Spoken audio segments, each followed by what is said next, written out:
All right. Good evening, everybody. Hello, everybody. Welcome to Liberia Rise. I am your host, Augustin Sharif, and I'm here today with Dr.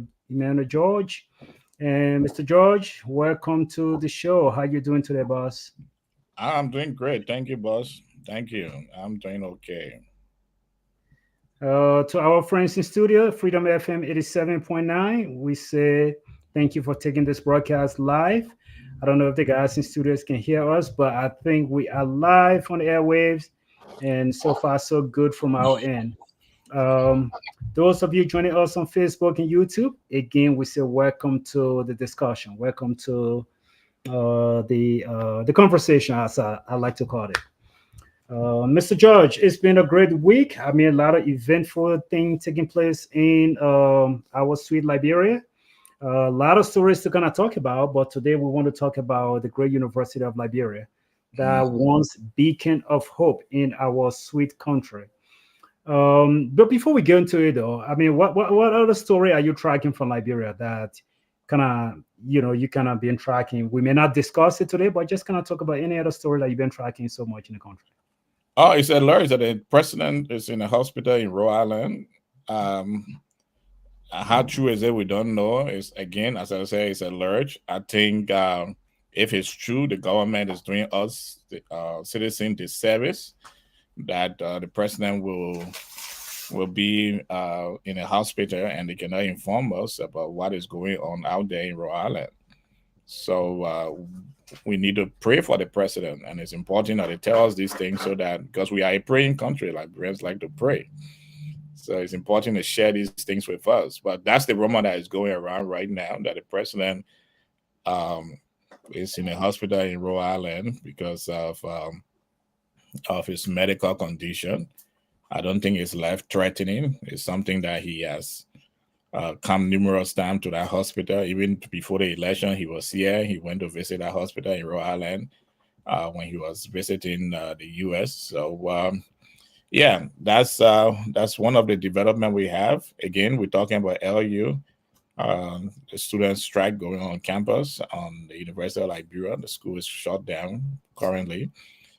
Um, it's challenging. It's something to discuss. But again, if it's true that the president is in a hospital, we wish him speedy recovery, and hopefully, the press secretary will tell us what's going on with the president.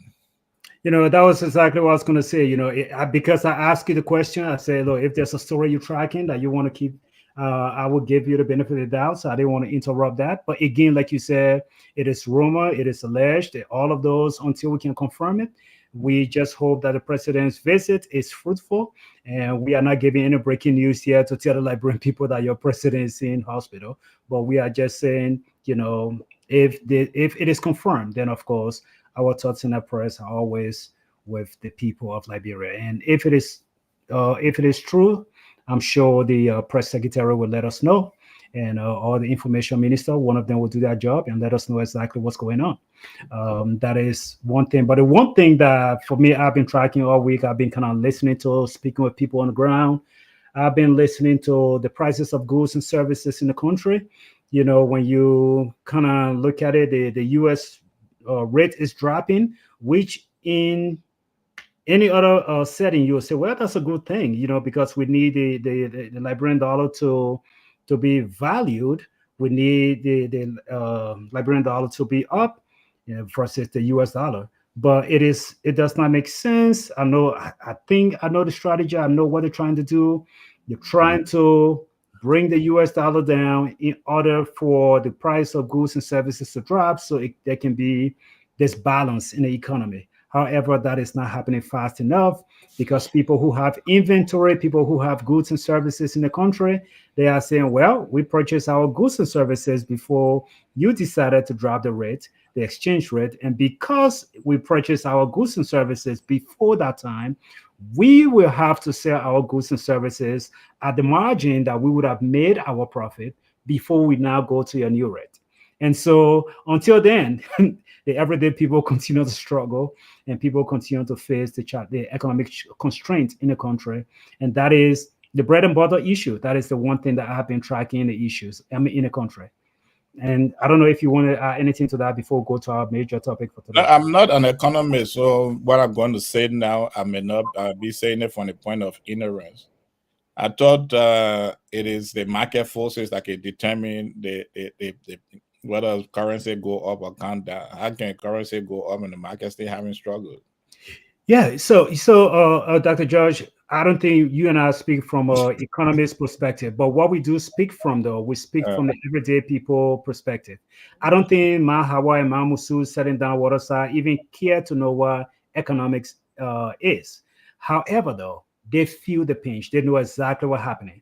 When they go buy their bag of rice, if it was $18 and now they're paying whatever dollars, I think $14. Some people are saying $14 for price for rice in the country. But if they go and they think they're about to pay $14, and the other guy said, "No, my rice is still $15 or $17," you don't need economics to tell you the difference. You know that you are actually being pinched economically, whether we put our label on it or not. The everyday people are still no, I struggling. was speaking to the fact that you said the US dollars have dropped and things are still Oh, expensive. no, the rate have changed. I mean, I don't know if you have So family like that is you it not speak the to. market? Again, I know I got family member. I just ask him, wondering, sitting here, and I'm not economist. Is it not the market forces that determine the rate of exchange on the market? If the market forces have brought down the rate, that means the same market forces should bring down other the prices of goods and services. And I think that is where you and myself we speak to sophisticated community. And I hate to say that, but as long as you and myself have lived in Liberia, maybe I have not been there longer than you have, but you and I know that what you speak of, what you just said, it is actually true in sophisticated economy. But basically, we know that the Fulanese and the people the Lebanese, those people dictate so our price, our goods and services in the country. Because if you go and these people are hoarding the US dollar, and now you have Liberty just scarce on the market, and the central bank is holding that money. I mean, it is not. I mean, basically, the vendors, unfortunately, in our economy, the vendor they dictate prices and services. I think the story that we reported on last week, in that very meeting, I know we only focus on the president reckless comment, but in that very comment, the president has said that they are doing their best, but people are trying to embarrass them with the prices of goods and services. He Mm. was frustrated about that. So clearly, you can see that. I mean, the finance minister was sitting right there in that remark. So clearly, you can see that. Unfortunately, it's not like Wall Street that we have here, where the stock exchange dictates what goes up or what comes down. Well, I mean, I think it should be for every country. The economic forces, it should be for every country, except someone is artificially trying to bring the U.S. rate down, and the market forces are saying no, no, no, no, no, no, no. This rate is not it, because they did it in Zambia for a long time, Zimbabwe rather, for a long time when Mugabe was alive and president. That people had to be carrying money in wheelbarrow to go and purchase bread. So hopefully that's not what we're doing in our country. Hopefully things will stabilize. The price as people see US dollars coming, the price will come down. But then again, I mean, I think sometimes we are very emotional and hasty to release policies, because in every serious era when you're releasing a new policy, you normally give it 3 to 6 months. So you don't just say RESPA will drop today and then you go in a place and say will drop. I mean, I don't know where it happened, but I don't. Except you have a dictatorship, but it doesn't happen like that. And again, yeah, I agree with you. People who have infantry, who have already been selling at $18, who bought our goods at 15 or 16, they are not going to bring their price down because you say so. Except the government is going to subsidize. And if the government is not subsidizing, then definitely they should always put policy in place for 3 to 6 months to give the market a chance. All right. So on that note, now we talk about our pressing issues in the country. On that note, let's now go to the topic for today, right? So today we are going to be speaking about the University of Liberia. We're going to be speaking to I know 2 weeks ago, maybe 2 or 3 weeks ago, I posted a picture of my ID card, actually, my freshman ID card from the University of Liberia. I posted that, and people were just like, "Whoa, man! I can't believe you still have that," And I guess some people were shocked, and some people were in disbelief that I still had it.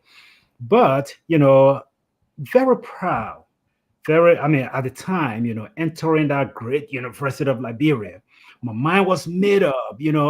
I was really focused.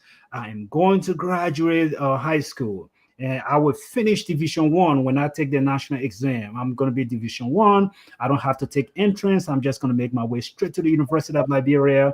I knew the political party I was going to be affiliated with. In my head, I had this image, Dr. George. I'm just telling you my backstory. I had this image. I knew for a fact. Again, forgive me, people. Just listen to my statement as a 18 or 19-year-old kid at the time. I knew in my head that soup was too radical for me. They were too militant for me. So my plan going to the University of Liberia, I already knew I would be affiliated with Studa, because I look at Studa at the time to be the intellectual, the reasoning party, and so that was my goal, going into that great university. And I was able to do so. I entered there. And basically, as I walk that university, I could count down names of ministers, name of professors, name of alumni, people that have been there before me. And I was like, wow, I have arrived. This little country guy, he have entered the University of Liberia. Seriously, seriously proud. For unfortunately, I did not end my studies there. I had to travel and I had to continue my studies somewhere else.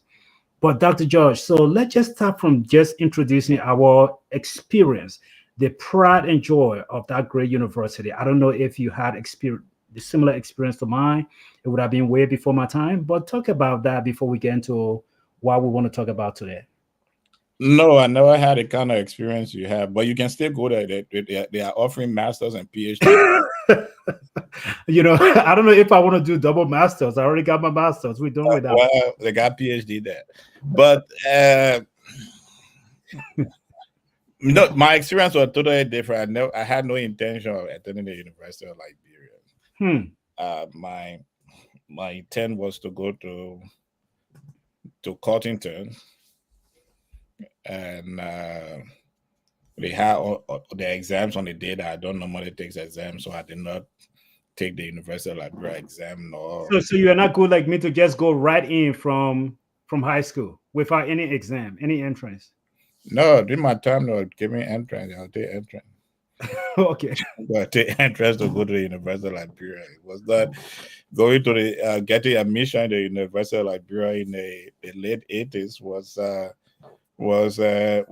tough. You had to take the entrance, pass the entrance before, and many people. But Dr. George, I want to hold you there for a second. What made it so tough? Was it because we didn't have too many higher education, institution for higher education, or was it just the prestige of the university was so high and they were very selective who entered university in the 80s? So give me some background. So it's a combination. The prestige of the university was a prestigious thing to attend a University of Liberia. I did not want to go to the University of Liberia anyway. It was a prestigious thing to attend a University of Liberia, and at that time there was only three universities in the country and one community college. It was no, there was there was only one university in Liberia. Cottington was not a university; it was a college, right? Cottington University College. Yeah, it was a college. So Cottington was not a university. So there was only Cottington and University of Liberia. Then Zion Community College introduced themselves, I think 87, 88 was there about. And then Tottenham College that I attended was a college. Those were the four institutions in the country, four institutions on higher learning. Besides that, or not, and say you want to go to computer school. In fact, computer school did not become popular until during the civil crisis. So yeah. So to get many people, when you graduate from high school, your number one option at that time used to be the University of Liberia or Cottington. But Cottington was expensive, so many people did not make that their option. They made the University of Liberia their option. at that time. But I went to Tottenham College because it was the only university, the only place that was not giving entrance on the day that I couldn't take tests, entrance exams. So I went over to Harper in Maryland County for my studies. So, Dr. George, and let's go down. Let's go back now to because even though we entered during the Civil War, there was still war going on in the country. When we enter, I think LU entered 98, I believe 98 or 99. I entered the University of Liberia. It was still tumultuous time, but we entered the university. Like, we felt very good about it. And at the time when I entered the university, Dr. George, there was still scarcity of good sitting places in the school. Our laboratories were not functioning properly. The things that we needed to be, we will be talking about science students, you'll be talking about beaker, you'll be talking about all of these different things that you need in the lab, and we did not have it. All we had was theory. We did not have any practical materials to look at. So I'm saying, and we attributed all of those things to the Civil War. That the Civil War came in, destroyed the school, and did all of these things. The school used to be this. We heard all the background stories from professors and from other people. The school used to be this. The school used to be this, but the Civil War came, destroyed it. Now, fast forward. The war is behind us. We decided to go back and have the university reopen, rebranded, and get back into our higher learning of institution. What is our problem now? Why has Liberia's prestigious university, the University of Liberia, why has that university lost its prestige? Well, first thing, the Greek were the one who started the university system. They have this beautiful word. The word university comes from the Greek word universitas. Universitas means the place where philosopher kings come to meet. So you have Plato, Aristotle, Socrates. If you are a Christian, the Christian Bible, you have Paul meeting with the Epicureans and the Stoics. That's the nature of university, right? The university brings together people who are of science mind that just come to argue among themselves to find solution to problems. And that's the number one problem on the University of Liberia. A professor Pius once stated that there are some people who should not be 30 miles near any university. University is not for everybody. It's for philosopher kings coming into that situation to produce ideas. Now, and that's how universities strive. I think that's the number one problem with LU, with the University of Liberia. We are not producing ideas. We are not producing intellectuals at the university. And those who are supposed to be in a university, the teachers are called the professors. And one thing I learned quickly in my career is that a professor must be able to profess. That's why you are a professor. You should be able to you should be able to pontificate. You should be able to pronounce, and people stand up and look at you. The University of Liberia, I don't think they have a lot of outstanding professors that can profess, that can pontificate. So if you have a situation where you bring in philosopher kings together, you don't have professors. That's the second problem with the university. I believe, I may be wrong. That's the second problem. So our university, we are just trunking out graduates. We are not trunking out, in my opinion, we are not trunking out people who are intellectually sound. And people who are preparing those people who are intellectually sound, they themselves, they are not intellectually sound. But let's define that for a second. I hate to cut you up there, Dr. George, but this is good point you're making here. But let's dwell on that for a second. Now, because maybe people will mistake intellectualism, they will mistake this whole idea of being intellectual to advocacy. Now, and I want to make that point very two distinct things, right?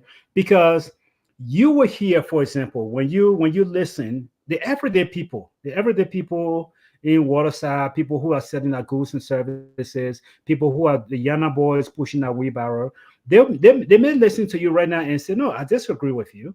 Because when they listen to someone, let's say, I think his name is Theodosius. He is the Secretary General for SUP. You listen to someone like that, or you listen to one of the speakers from Soup, and these everyday people hear these guys speaking, they're spilling out words, they're saying these big books, and all of these different things. People say, wow, that guy is intellectual. And now you see them, they say, we want A, B, and C, we're going to protest. Is that equivalent to the intellectual light that you are describing? I have not even gone to the motto of OU No, yet. So no. Let me congratulate those people. We all did that was student. We had a big student companion. We had our backpack walking around. When you reach a certain page, you open it, you use a big word, cacophony, and all of things. We use that in our lifetime. We get big dictionary, just bring the word. But the news of words does not how they call it. It does not equate to intellectualism. Intellectualism means that you are contributing to knowledge, and your intellect make you to contribute to knowledge. It's an environment where you see contribution. I was asking myself today, I may be wrong, someone from the University of Liberia should correct me. What is it that the University of Liberia is producing? That is our number one institution, right? Our number the first institution in Liberia, which is almost 100,000 in the world. What is it that we produce at that university? I hope someone can answer that question for me, because I play in my head, and I did work at the University of Liberia for full disclosure, but I can't fully remember what are we producing. Now, our professors at the University of Liberia, how many of them this year, how many of them have written a book or contribute to knowledge? So when the philosopher kings come, when I was much younger, that opened my mind. I went to class one day in a particular country. My professor walked in the class, no book, nothing. He's standing. So I asked him, I said, "But where the book?" He said, "I'm the book." He said there is nothing written in books on the subject that I'm going to deliver to you that is not in my head, because I'm the book that you talk. And he has written several books. He's a professor because he professes. He professes. And that's what changed my mind, Mr. Sherito, the whole issue of academics. It's not just going to school and making people how to call it. We are duplicating ourselves. We are producing knowledge.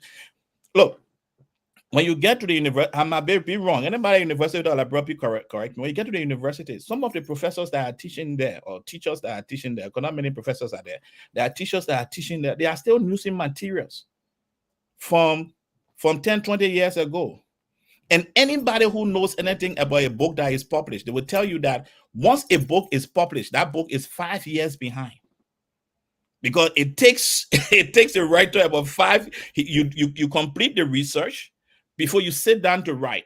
And by the time you complete your writing, go through publication, audit, and put it in the market, that book is already 5 years behind. So what are they doing? I worked at a university, Mr. Sherry, when I was very young. At this university, in the final year, one of the students in that university at that time, did a project where he worked on turning feces into electricity at the university. 2 years ago, one of my former students started his work in the university, completed a sold a microchip for $200 million. That's why university is all about producing people who are contributing to knowledge. Are we doing that at the University of Liberia? 3, nowhere in this world, and I stand to be corrected, nowhere in this world that any government in the world is able to fund a university 100%. So most universities in the world has businesses that they run, has consultancy that they run. For example, the United States of America just took over about $2 billion grant from Harvard University. Those were professors at Harvard University that came up with ideas of how to solve cancer, how to solve this, and they were giving monies to go into that, to research, to do that. If we take our university, how many of our students in science or whatsoever are doing research to transform things in Liberia or to transform things in Africa? So that's what the system is. What are we producing? Do we have a consultancy? Almost all our work. In fact, recently I was reading there's something of drugs in Liberia. from a Nigerian professor who came to us to tell us about drug in our own country. But we have the University of Liberia. What are those professors in the public health doing? What are those lecturers in medicine doing? Do we have to have a Nigerian come from his country to come and do research in our country to tell what to do when we have University of Liberia and other universities in that country? But but here's the thing, Dr. George. To LU's defense, I mean, just that one line that you just used, where you have visiting professors or visiting people from even in the great United States we live. We that's why we have the country actually gravitate towards those individuals that you describe as the kings of knowledge. We reach out to them. We work with the United States government and say, look, give these people, I think they call them B2 visas or whatever visa. Let them come. Give the Chinese some information. Let them come in. Let them come and attend our university. Let them come and work for our microchip companies in the US. So we bring knowledge. We take people from India for medicine. We bring them here. So I mean, if a Nigerian go to LU, that is not a knock on LU. But my thing is, I think we should create the environment that when those kings arrive, not only will they be bringing knowledge, but they will also be getting knowledge from our own institution. And so I think I want to go to the place of maybe let's just talk about creating the environment before the kings of knowledge can come in, before all of these things can take place. Have we created? I know you said the government cannot fund, or no government in the world can 100% fund a university. I agree with you. No. Because you know what grants do. There are a lot of universities that are just operating on grants and a lot of different things. I know, I agree with you on that. But before those individuals can go and start writing their proposals for grants and all of these different things, they created the avenue. They created the space. They created the opportunities for knowledge to come in. Have we done so at the University of Liberia? Because you're asking a question, what have we produced?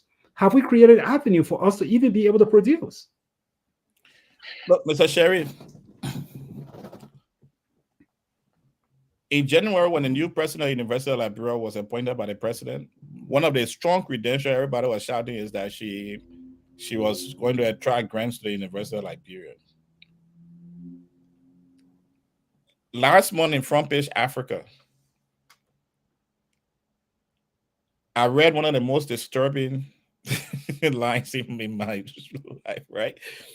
That the University of Liberia requested for $41 million. And the government allocated what, $39 million or $35 million, short of $6 million. And the president of the university was complaining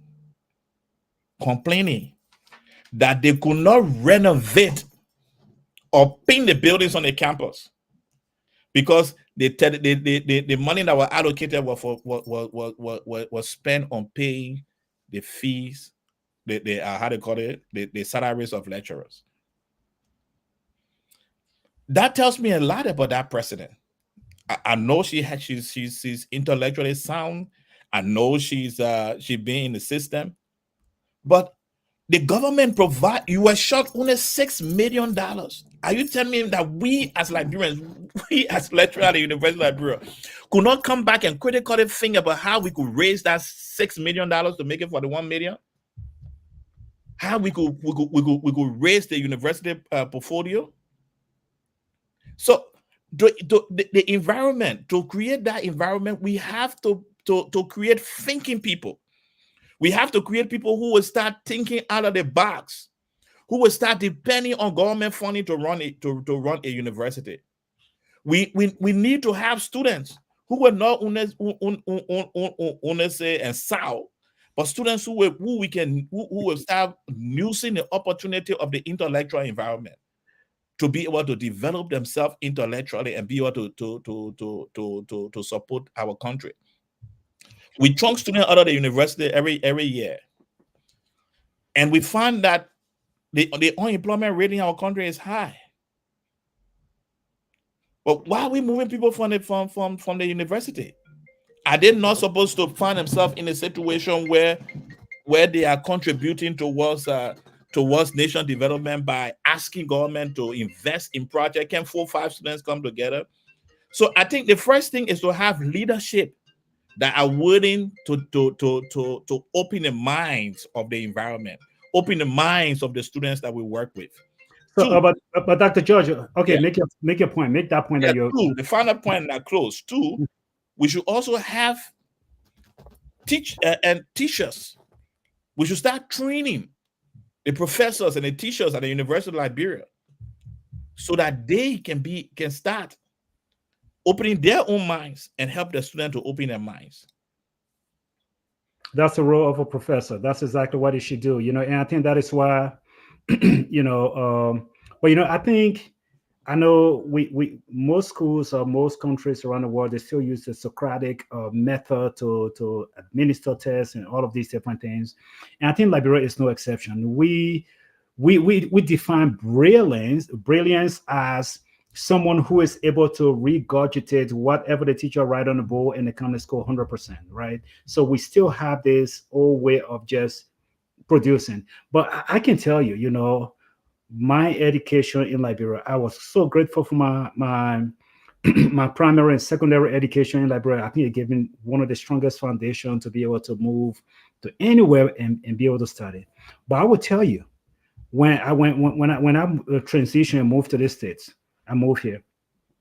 I remember, Dr. George, one of the things that I found myself doing, maybe it was maybe not undergrad. Undergrad was just something completely different. But even as I went into my second and third year undergrad courses, I promise you, I don't remember too many times where I sat and really did exam, where I really sat and did exam and fill in the blank or multiple choice. I don't remember that.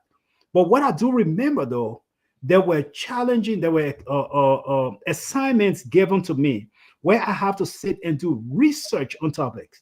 And I remember one class I went to, that professor told me, my professor said, everybody, I think you got an A. It is up to you to keep that A. You got an A in this class.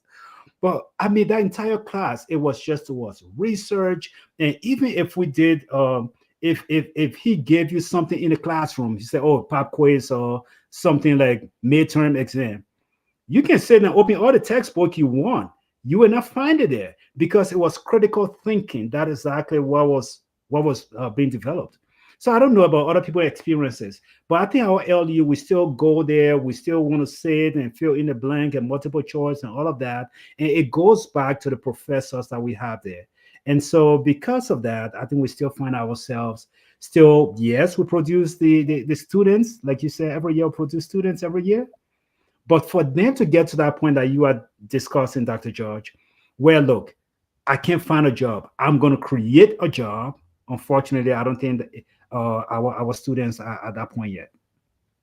Yeah, and it's not a general. It's not 100%, right? There are smart students that come from the University of Liberia. Martin Colley, what the other young man named Yamiam. You got some But very brilliant young if you people. have to struggle to say their name, just go in the government, you'll find that name. No, there are brilliant people who are attending University of Liberia, in the Of course. University of Liberia, and they have come out of it. But there are still more brilliant people that we can create, that we can work, we can develop from the university. But the university must be doing something to also show that we can attract things to us, that we are this is an intellectual environment, that this is a business center intellectual environment. I think that's some of the things we need to think about as we move forward. And we can do that. Liberians are smart people. I mean, there are Liberians doing well everywhere, every part of the world. Almost every big university in the world, there is a Liberian in it, and they are doing tremendously well. But they need an environment. And currently, the University of Liberia is not. Look, intellectualism comes with the environment also. The way, some time ago I told some people, you will not go to heaven. People who want to go to heaven, there are some people who will not go to heaven because they don't appreciate beauty. They don't appreciate the beauty of life. And if you have something like the University of Liberia that looks like the way it looks like, uh, uh, uh, the environment, the acoustic, the beauty of an environment make you want to study. But how can you go to an environment the buildings cannot be painted, the classrooms are not well set up. It make it difficult for you to study. It make learning extremely difficult. And that's the next step. We have to start thinking about our environment. Let's make the environment conducive and beautiful for our intellectuals to be in. And so, Dr. George, you spoke of the leadership issue at the University of Liberia. I know you spoke with regards to our current president who just took office in January. But there have been several presidents, there have been several leadership at the University of Liberia, and nothing have changed. And from my own little research, look, I'm not in academics. I'm not any of that research. I don't do any of those stuff. That is your area. That's your expertise. But what I do know, though, I think when it comes to leadership, I know a little bit about leadership. I mean, you don't just bring somebody in and you think that person is going to be able to make a difference in year one. Unfortunately, that's not the case. Prior to her coming, that university had been shut down for I think almost 2 semesters. The school was not open. Students were not in school, and right now it's still shut down. Students are not in school. And one of the frustrating thing about this whole thing, Dr. George, I experienced it because, like I said, I did primary, secondary, and tertiary, some of my higher education in Liberia. One thing I do know, when I was in secondary school, for example, we all had this resentment towards the haves, people who had it. We had resentment towards it, and because you walking, going to school, and then you see other people, their parents driving into school, sometimes it made you mad. It just get you frustrated for no reason. We had that resentment. And I say this to say this to you. Right next to the Capitol Hill University of Liberia, right next to it, there is our Catholic University, Stella Maris University. Year round, those children are in school. Year round, and I think at one point in time, LU even started acting petty. I think this was back in 2024, because the students from Stella Maris, they will come and sit on LU campus, sit under their tree, then they go back to their class. The administration sent letter to Stella Maris and said, "We don't want your student coming on campus." We don't want your student coming on our campus. But I'm saying that, students in LU, when they go, they can't have a fitting place to sit. They don't have a good classroom to sit in. And then you have students next door to them who are learning all year round. They may not have the best building, but they are in school, and that building is painted and that campus look decent. They don't have the name of the national university, but they are in school. They are learning. As long as they can afford, they are in school. And so when these guys go to LU and they can't sit in classroom, but they see others learning, and they see young children that most of them are older than now, because some of these guys been in LU for 7, 8 years, they can't graduate. How will you graduate when the doors don't stay open? So most of these guys, they are in their 30s, there's somebody in their 40s, they stay in LU, still chasing their undergrad degree. And so that is what I was speaking to when I said, look, we have not created the environment.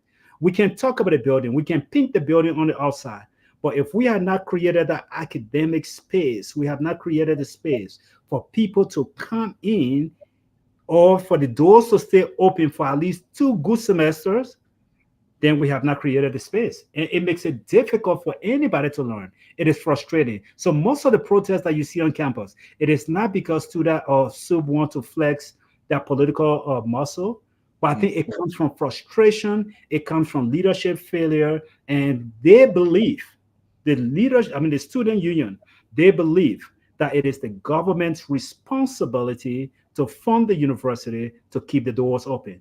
They don't think the other way around, like you just said, that the university leadership should come up with strategies to be able to make money for the school. Yeah, because that's an intellectual community. If the intellectual community cannot develop the framework to make money, which other community in the country will develop the framework to make money? But yeah, I agree with one point. Is the responsibility of the government to, at the level, give funding to the university, but no government can fund a university 100%, and that's why leaders of universities are selected to have the mind and the brilliance to fundraise on behalf of the university. I agree that a new president is new, but I'm just saying I was taking her back that she got 39 and 35 out of $41 million. She was still complaining. It was only 6 million short, and she was still complaining. She can't paint the building because that money there were $300,000 short that the building cannot be painted. That's what took me aback. I expected that the leadership of the university would have come together to say, look, the government have given us the envelope of $35 million. We are short of $6 million. Heads of department, deans, presidents, vice presidents. Let's have a roundtable meeting to see how we can strategically have fund this university. Let me give you the example, Mr. Sharif. In the late 1990s to the early 2000s, two universities, two big African universities, the University of Ibadan and the University of Ile-Ife, were struggling from funding crisis and from funding crisis and what the thing means, and strike, the same strike LU is suffering from. But the leaders of the University of Ibadan did something creative, and most universities are following our roadmap in Africa now.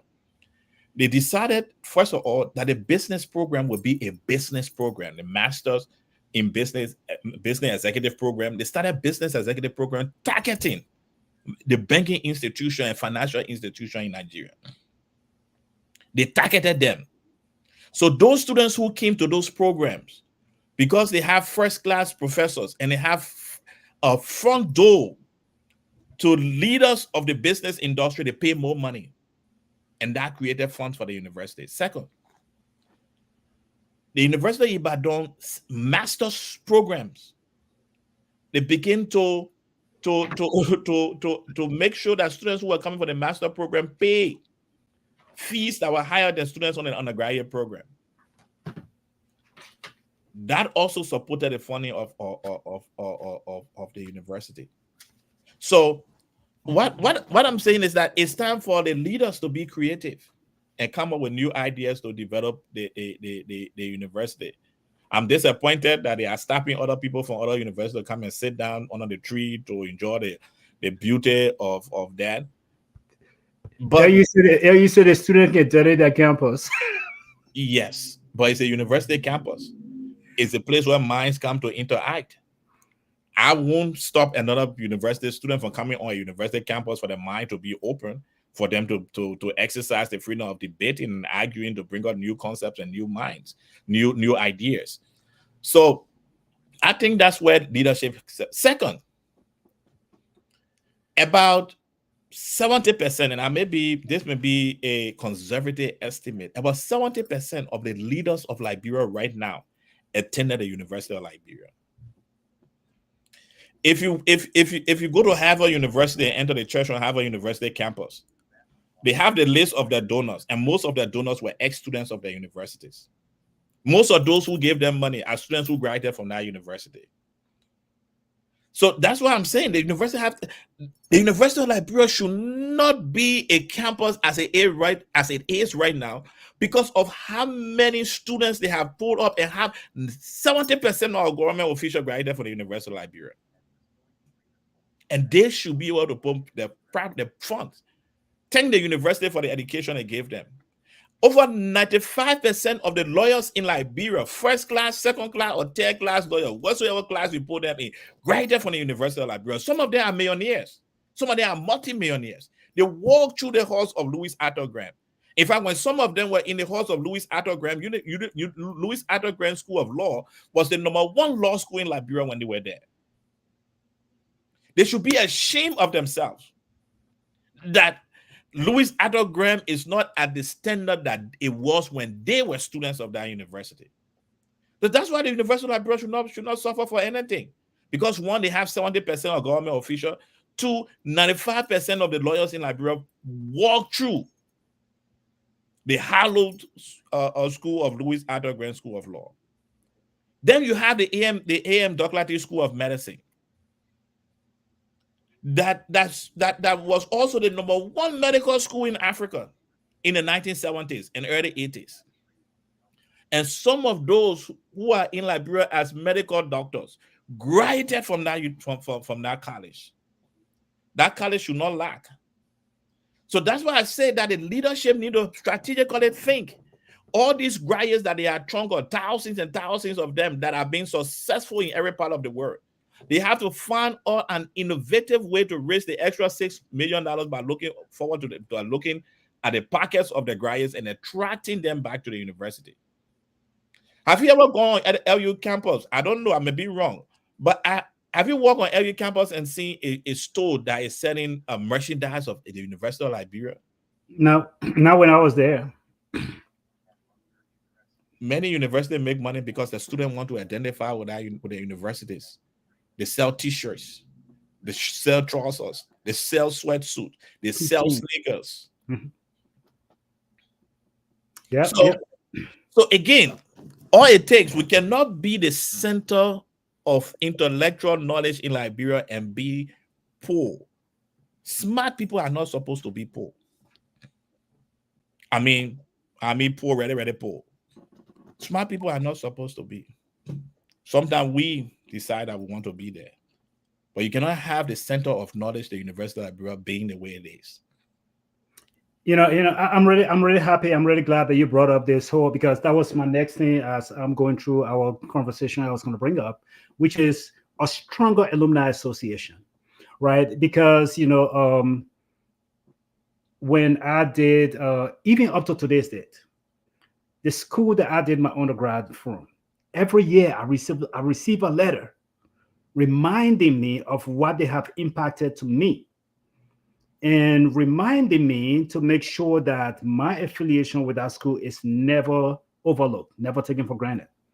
Every now and then when they're having program, they will send me a letter and say, look, this is what we're doing. This year we are doing A, B, and C. We are renovating the water fountain that was by the, wherever it is. Any program they're doing, I receive that letter. This is from my university, not the school I did my master's from, but just my undergrad. They will send me that notification. I'll get that letter, right?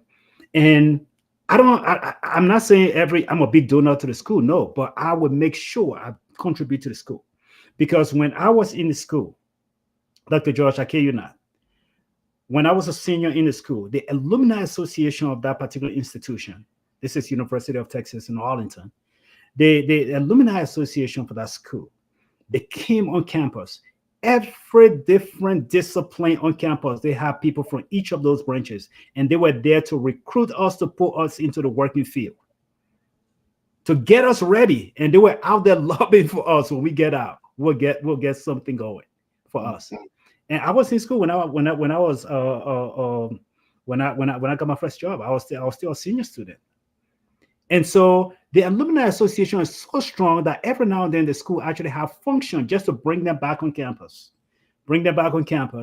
And you're absolutely correct. Most of the money that goes back to the institution, it comes from students like myself and other alumni, people who have gone through the walls of that university. And so, yes, if we have a stronger alumni, I know that in the United States they have alumni association for LU. I don't know if they do. Okay, so I think that's where the leadership of the school should now be working to link itself with this group in the US. I hate to say it that way, whether it's in the US or Europe, because those individuals will be able to come in to contribute to the university, even if they undertook one project. Just imagine, Dr. George, I'm not trying to make light of the situation here.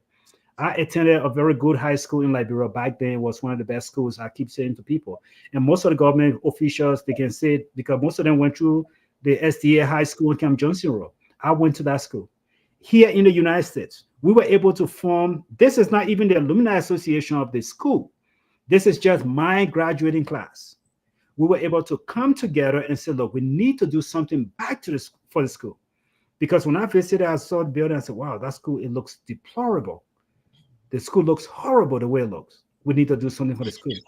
We came 2023, we went back, we did a small piece. We said, let's redo the entire library. We gave the school a modern library. That's just students from my class, not a whole alumni association. And so I'm just saying that, there's power when you remind students, when they know that their affiliation to that school is still important. Man, they will come in. They will do everything they can do. So yeah, I agree. I think leadership is the primary reason, but I don't think I can put everything on the current president because she just took over. She still needs some time. Well, you're right. I mean, she just took over. She needs some time. That's good. But what we're raising the issue yet is that LU can be the University of Liberia can be a better place if we make use of the ability and the power that we have as an institution. If we make use of the opportunities that university bring on the table. Again, it is a government responsibility to fund the University of Liberia and all other universities that is owned by the government. But no government in this world has been able to 100% fund any universities. It's the university have to be innovative to be able to attract funding to it. And I think University of Liberia is in a poor position to attract funding to that campus. Yeah. We got about 7 minutes here to end our discussion, our conversation. But I want to go back though to let's just kind of talk about the protest. We have seen that protest over and over and over again, and unfortunately, it has not helped to remedy the situation or to make LU better or to even make the student association stronger. But we see that happening, and politicians sometimes they actually use that to their advantage, and they will incite those guys to actually bring those things to make the university look horrible. And so, do you think it's the protest or whatever they call it? Is it doing any good to the student body? What is the proper way to go about doing it? Dr. George, you are an academician. I keep saying that, whether you want to accept it or not, but you are in that area of academics. We have you as president of the University of Liberia. What would be your first approach? I mean, it's good to have these opposing parties on campus. Every university has it. But what is the better way to approach this group to use it to the benefit of the university versus creating this opposition to the leadership of the university? Yeah, the first thing which I'd show the professor that have a good idea of is that we need to first think about the stakeholders in the university. Because sometimes when we lead institution, we believe that certain people are stakeholders and certain people are not. So who are the stakeholders to the University of Liberia? The faculty. First, the government of Liberia, the faculty, the student body, and the alumni. Those are the stakeholders to the University of Liberia, the four of them. Now, if you see the students as stakeholders to the institution, then you want them to have access to power, access to conversation. They don't have to be in the core administrative committee or whatsoever they call them at the University of Liberia. But every other committee should have a student or two representatives there. There should be a faculty at the level of an associate professor or a professor that is seconded to the student associations. I know they have the vice president for student affairs. But sometimes students won't trust the vice president of student affairs because they believe that he's in an administrative position. He's part of the administration, he's part of the problem. So on some university campus, in African university, there is a trusted faculty that the students say, we need the faculty to be our advisor, to be in our meeting. And that faculty advisor should also be given access so that he would be able to explain. You see, when people would normally strike for things they don't know. When people are educated with certain things, the way they react will be totally different from when they are not educated. And in most African universities, Dr. George, be careful what you say. Last week, we all gave my president a hard time for saying our people are reckless. Go ahead, sir. I didn't say regular, I say if they are educated. So I think that we first have to bring the students in as stakeholders and let them be part of all these conversations that go on campus. So they can go back to their colleagues and say, "Oh, this is what it's doing. This is challenging this area. This is what we are working on." With that may minimize the situation of strike. I listened to the president of the Secretary General of the Student Association saying that they have written severally to the new president. When the new president came in, they were the first to congratulate her. and welcome her to the university, which was great. But did they bring them to the table? Did they bring the student leadership in the table to the table? I don't know. I don't work at the University of Liberia. The faculty are the one on strike right now. And the fact what the faculty leadership brought to the table so that they can know what is happening, what is the envelope of the university, how are we going to use this envelope to develop this campus. We need to open up to it, and then the faculty them can bring out ideas that can generate a mutual relationship. In my opinion, I think that will help. That will minimize strike on campus. But the strike will happen if you are in on the campus. When you look across the road, you look at the executive mansion, you see it well fenced, well painted. You look at the Ministry of Foreign Affairs, well fenced, well painted, and then you turn around and look at your campus. You look at the how they call it, the legislature, well fenced, well painted. Every day you hear in that place, people had $250,000 to play in, $100,000 to play in. And then you turn from the national legislature and turn at the University of Liberia. Look at the campus. Buildings are not painted. Teachers are not being paid. That is frustrating. It will definitely make something to boil in you that may lead to strike. So that's the reason. That's why we bring people to. We have to be stakeholders, and we need to make sure that we are fair because the students are the future generation of our country, future presidents, future member of the legislature, future business tycoon are being trained at the University of Liberia. We should be making sure to invest in the life of our future. Else, if we don't invest in the life of our future, when we retire, we have nothing to retire with because we have not set the foundation for the next generation to come and take care of us when we are in our 70s and our 80s. So we'll be struggling in Monrovia. We'll be struggling in Liberia. We'll be like the former Minister of Justice that people said were going, Jenkins Scott, that people said he was going in the trash. And I didn't witness it, but there was the gossip in Liberia that he was going in the trash and how to call it at a certain point in time in our life. So those of us who are leaders, we should remember this. It should be in our mind that the young people we are training at the University of Liberia, they are the one who are going to give us our check when we retire. They are the one who are going to take care of us when we retire. And that we are treating them that says trash. When we retire, they will treat us like trash also. You know, Riverside Pro says alumni, members of the Alumni Association, they are not obligated to the alma mater. They can help in different capacities. I agree, because we do not want to come from a Riverside Pro as a obligation issue. But you know, look, like I was saying to you about my high school I graduated from in Liberia. I don't think I look at when I galvanize our friends and put them together and say, let's go back and do something for the school. It was not from a obligation standpoint, but it was from a, man, I belong to that particular school. And I you know, just the pride that ones have is what actually drive you to do some things for the university. That's what makes you a stakeholder in our organization. It is not from obligation at all. So I agree with you. They are not obligated. But if they have learned that they got something, I mean, you and myself, I don't know, we all belong to different groups that we are part of. I have gone to group functions where we are raising fund, but because I enjoy the group, I enjoy participating in that group, I have paid sometimes $200 or $250 for a plate of food that I have no interest in eating. But I do it because I really want to support the organization. I want to make sure it is not obligation, but it is that sense of belonging that I belong to something big. I promise you, you know, when I went back home, you know, I can't claim University of Liberia, but I can always claim my high school back in Liberia. When I went to Liberia and I was finding out how many people were in government who went to the school, the same school I went to, I said to myself, wow, that school must have been really something.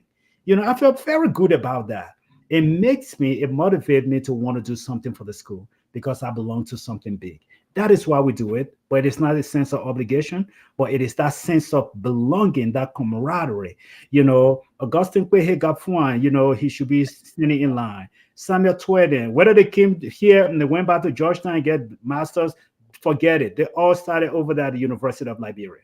They all went over there, you know.